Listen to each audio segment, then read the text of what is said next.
ગુજરાતમાં લોકસભાની ચૂંટણીને લઈને જંગ જામ્યો હતો ત્યારે બનાસકાંઠાની સરહદી સિંહણ અને એક ધુરંધર નેતા ગેનીબેન ઠાકોરે 26માંથી બનાસકાંઠા સીટ જીતી હતી। તે બાદ ગેનીબેન સંસદમાં ગાય માતાને રાષ્ટ્રમાતા તરીકેનો દરજ્જો અપાવવા માટેની વાત કરી હતી અને જેને લઈને સમગ્ર દેશમાં અત્યારે ગેનીબેન ઠાકોરની દિન પ્રતિદિન લોકપ્રિયતા વધતી જઈ રહી છે।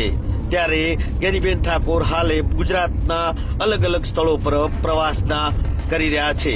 ત્યારે આજે ગેનીબેન ઠાકોર મહેસાણા જિલ્લાના બહુચરાજી ખાતે પહોંચ્યા હતા, જ્યાં કોંગ્રેસના આગેવાનો દ્વારા તેમનું ઢોલ નગારા અને ફૂલોથી સ્વાગત કરવામાં આવ્યું હતું। આપણે સીધા દ્રશ્યો અમે બહુચરાજી ખાતેથી બતાવી રહ્યા છીએ કે બહુચરાજી ખાતે પહોંચ્યા બાદ ગેનીબેન ઠાકોરે માં બહુચરના ચરણોમાં શીશ ઝુકાવીને ધન્યતા અનુભવી હતી। ત્યારે તે બાદ ગેનીબેન ઠાકોરે એક સભા પણ સંબોધી હતી ને જ્યાં બહુચર માતાજીના મંદિરે માતાજીના આશીર્વાદ મેળવ્યા હતા।